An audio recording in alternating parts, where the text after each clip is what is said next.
సుబ్రహ్మణ్యేశ్వర స్వామి వారు జన్మించినటువంటి ఈ కథని ఎవరు వింటున్నారో వాళ్ళకి సామాన్యమైనటువంటి ఫలస్థుతి కాదు. ఇది విన్న వాళ్ళకి ఆయుష్మాన్ పుత్రపౌత్రశ్చ స్కంద సాలోక్యతాం వ్రజేత్, భక్తిశ్చయ కార్తికేయో కాకుచ్చ భువిమానవ. ఈ భూలోకంలో ఎవరైనా కూర్చుని సుబ్రహ్మణ్యేశ్వర స్వామి వారు జన్మించినటువంటి కథని శ్రద్ధాభక్తులతో విన్నంత మాత్రం చేత వాళ్ళకి అకాల మరణము ఉంటే జాతకంలో అది ఆ దోషము పోయి వాళ్ళకి దీర్ఘాయుర్దాయం కలుగుతుంది. గర్భిణీ స్త్రీలు వింటే దీర్ఘాయుష్మంతుడు, వీర్యవంతుడు, తేజోవంతుడైన కుమారుడు జన్మిస్తాడు. సరికదా వంశం నిలబడుతుంది. నిలబడి ఇంతకు ముందు పుత్ర సంతానము ఉండకూడదని జాతకంలో ఉంటే సుబ్రహ్మణ్యేశ్వర స్వామి వారి యొక్క జననమును వింటే వాళ్ళకి కొడుకులు పుడతారు. అందుకని చిట్ట చివర స్కందలోకాన్ని పొందుతారు. స్కందసాలోక్యతాం వ్రజేత్ అని ఫలస్థుతి చెప్పాడు. అయితే అలా చెప్పేస్తే పూర్తయిపోయింది కదండి. కానీ చిత్రం ఏమిటంటే దీని మీద సుబ్రహ్మణ్యేశ్వర స్వామి వారి జననంలో ఉన్నటువంటి గొప్పతనం ఎక్కడొచ్చిందంటే శంకర భగవత్పాదాచార్యులు బ్రహ్మసూత్రాలకి భాష్యం రాశారు. భాష్యం రాస్తూ 32వ సూత్రానికి భాష్యం రాస్తూ ఒక మాట, సనత్కుమారుడు పరమశివునికి వరమిచ్చి కుమారుడిగా జన్మించినట్లు అని ఉటంకించారు. చోట ఇది చదివారు చంద్రశేఖర పరమాచార్యులు వారు. చదివి సనత్కుమారుడు పరమశివుడికి వరం ఇవ్వడం ఏమిటి, అసలు పరమశివుడు ఇంకోళ్ళకి వరం ఇస్తాడు కానీ ఆయనకి ఈయన వరం ఇవ్వడం ఏమిటి అని ఆశ్చర్యం వేసి చంద్రశేఖర పరమాచార్యుల వారంతటి వారికి ఇది అర్థం గాక 20 సంవత్సరముల పాటు కనపడ్డ ప్రతి పండితుడిని అడిగారు, మీకు ఈ విషయం ఏమైనా తెలుసా? అందరూ పండితులు అయ్యో మాకేమిటో తెలియదండి, ఆ విషయం మేము ఎక్కడా వినలేదని.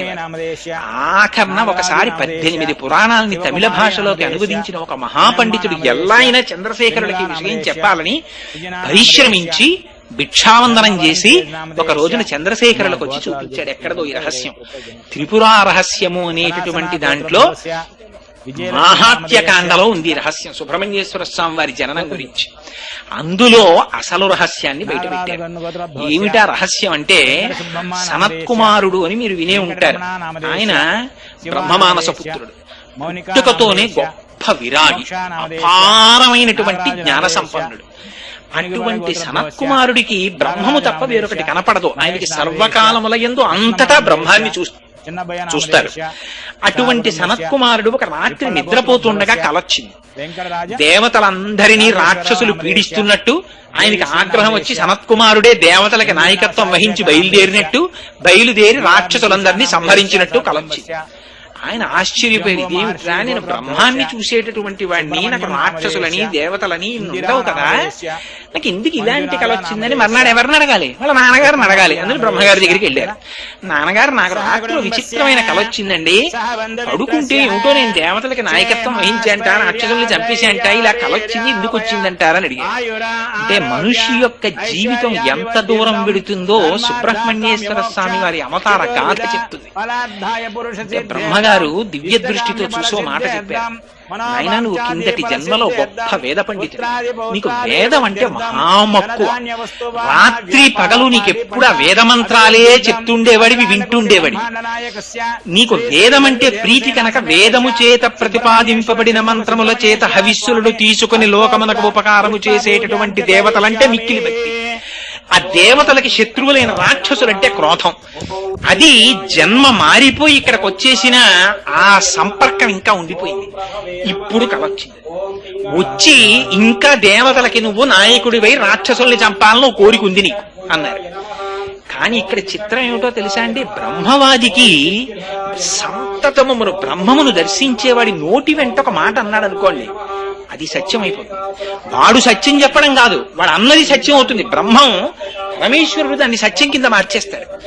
అందుకని మరి సనత్కుమారుడికి కలొచ్చింది దేవతలకి నాయకుడు అవ్వాలని. ఎలా ఇప్పుడు దాన్ని సత్యం చేయడం? ఆయనేమో బ్రహ్మజ్ఞాని, ఆయనకి లోకంలో శత్రువు లేడు, మిత్రుడు లేడు. తుల్య నిందాస్తు తుర్మౌని సంతుష్టో ఏనకేనచిత్ అర్యేత స్థిరమతి భక్తిమాన్ మే ప్రియోనర. ఆ స్థితిని పొందినవాడు ఎలా? అందుకని పార్వతీ పరమేశ్వరులు కదిలొచ్చారు. కదిలొచ్చి నిలబడ్డారు. ఆయనకి ఇక్కడ బ్రహ్మం అక్కడ బ్రహ్మం ఏమిటి? నమ చోరాయిచ శేష్ప్యాయిచ ఫేన్యాయిచ శకత్యాయిచ హరిత్యాయిచ లోప్యాయిచ, ఎక్కడ చూసినా బ్రహ్మమే ఆయనకి. ఆ బ్రహ్మంలో బ్రహ్మం మళ్ళీ పరమశివుడు వస్తే కొత్త బ్రహ్మం ఏమిటి? అంతా బ్రహ్మమే. అందుకని ఆయన ఏం లేవలేదు, నమస్కారం చేయలేదు, అంతా శివుడే, కొత్త శివుడే ఉన్నాకని అలా చూస్తున్నాడు. చూస్తుంటే పరమశివుడు పరీక్ష పెట్టాలనుకున్నాడు. ఏమో నీకు జ్ఞానిని చాలా అహంకారంగా ఉంది, నేను పార్వతీ సహితుడినై వస్తే లేచి నమస్కారం చేయలేదు, నిన్ను శపిస్తానన్నాడు. ఆయన అన్నారు, ఎవరిని శపిస్తావు? నువ్వోటి నేనోటి ఉంటే శపించాలి, నువ్వే నేను నేనే వాహం బ్రహ్మాస్మి, ఉన్నది పరబ్రహ్మం ఒకటే ఉంది, పరబ్రహ్మం పరబ్రహ్మాన్ని శపించడం ఏమిటి? శరీరాన్ని అది నేను కాదుగా, ఇంక శాపం ఏమిటన్నారు. శివుడు ఆశ్చర్యపోయి ఆనందపడి నీకు వరం ఇస్తాను. మళ్ళీ వరం ఇస్తానంటే ఏమిటి? వరం చేసి సుఖపడేది ఎవరు? బ్రహ్మానికి ఒకప్పుడు సుఖం అప్పుడు దుఃఖం ఉందా? అంటే వరం అంటే అయితే సరే ఇవ్వండి స్వామి అంటాడేమో చూద్దాం అనుకున్నాడు. మళ్ళీ వరం ఏమిటి? ఇలాంటి కొత్త కొత్త మాటలను అడిగిన మాట్లాడకన్నాడు. అంటే పరమశివుడు చాలా ప్రీతిని పొంది, నువ్వు నాకు వరం ఇస్తావా అన్నాడు. అంటే నేను ఇవ్వడం ఏమిటి? బ్రహ్మానికి వరం ఇస్తుందా? ఏం కావాలి చెప్పండి అన్నాడు. అంటే నువ్వు నా కొడుగ్గా పుట్టన్నాడు. తప్పకుండా పుడతాను మీకు కొడుగ్గా అన్నాడు. అని ఆయన చిత్రమైన మాట అన్నాడు సనత్ కుమారుడు. అడిగింది మీరే అడిగారు, పార్వతీదేవి అడగలేదు నన్ను కుమారుడుగా పుట్టమని, అందుకే మీకే కొడుగ్గా పుడతాను. అంటే ఆవిడ ఆశ్చర్యపోయింది. ఇది చూస్తోంది పాపం సనత్ కుమారుడు అంతటి వాడు నాకు కొడుకు. ఇప్పుడు ఏమండి భర్త కొడుకుట్టాలని పూజ చేస్తుంటే భార్య మళ్ళీ ఏమన్నా నా సంగతి చెప్పండి అంత కదా. ఆయన పూజ చేస్తున్నాడంటే తనకి ఆయనకి కలిసే పుడతాడని కదా అనుకుంటుంది. ఆవిడ తెల్లబోయింది. ఇదేమిటి, ఇదే కొత్త మిలికి పెట్టాడేమిటినా, నీకే పుడతా, అసలు అలా ఎలా పుడతాడు? సృష్టికి విరుద్ధం కదా అది. అంటే పరమశివుడు ఎంత దూరం ప్రణాళిక వేసేసాడో చూడండి. తారకాసురుడు వరం అడుగుతాడన్న విషయం కూడా పరమశివుడికి తెలుసు. ఆయనకి తెలియదే ఉంటుందండి. బ్రహ్మమస్తకావలీని బద్ధతే నమ శివాయ, భూత భవిష్యత్ వర్తమాన కాలములకు సాక్షి పరమశివుడంటే. ఆయన ఒకనాడు ఉండేవాడా, ఒకనాడు లేనివాడా? ఎప్పుడూ ఉంటాడు ఆయన. అందుకని ఆయనకి తెలుసు కాబట్టి ఆయన తనకి కుమారుడిగా స్వీకరిస్తానని సంతోషపడ్డాడు. పార్వతీదేవి అంది, సరే నువ్వు ఆ మాట అన్నావు బానే ఉంది, ఆయన అడిగారు నువ్వు వరం ఇచ్చావు, నువ్వు నా కొడుగ్గా పుట్టని శివుడు అడిగాడు, నేను నీ కొడుగ్గా పుడతానని నువ్వు అన్నావు. భార్యకి భర్తకి భేదం ప్రపంచంలో ఎక్కడన్నా చూస్తారా? భర్త అడిగితే భార్య అడిగినట్టే. అందుకని ఆయనకి కొడుకుగా పుడతానంటే నాకు కొడుకుగా పుట్టినట్టే, అంతేగాని మళ్ళీ నీకు పుట్టను ఆయనకి పుడతానంటా ఏంటి? అందుకని నువ్వు నాకే పుట్టాలి. ఆయన అన్నాడు, అమ్మా నాకు బిరుదు ఇచ్చావు కదా ఇందాక, నువ్వు జ్ఞాని అని పిలిచారు కదా మీరు. జ్ఞాని అయినటువంటి వాడికి మళ్ళీ అమ్మ కడుపులో దూరాలని కోరుకుంటుందా? పునరపి జననం పునరపి మరణం పునరపి జనని జఠరే శయనం ఇహ సంసారే బహుదుస్తారే కృపయాపారే పాహిమురారే. అలాంటిది మళ్ళీ అమ్మ కడుపులో పడుకోనా? అది పార్వతీదేవి కడుపవని ఇంకో అమ్మ కడుపవని, అమ్మ కడుపే కదమ్మా. మళ్ళీ నేను కడుపులో పడుకుని అధోముఖంగా కిందకి రానా? అలా రాలేనమ్మా, అందుకుని నీ కడుపును జన్మించనన్నాను. ఆవిడంది, అలా ఎలా కుదురుతుందయ్యా, నీ వంటి జ్ఞాని నాకు కొడుకుగా పుట్టాలని ఉండదా? అందుకని మనం ఒక రాజీ చేసుకుందాం అన్నాడు. ఏమిటమ్మా అన్నాడు.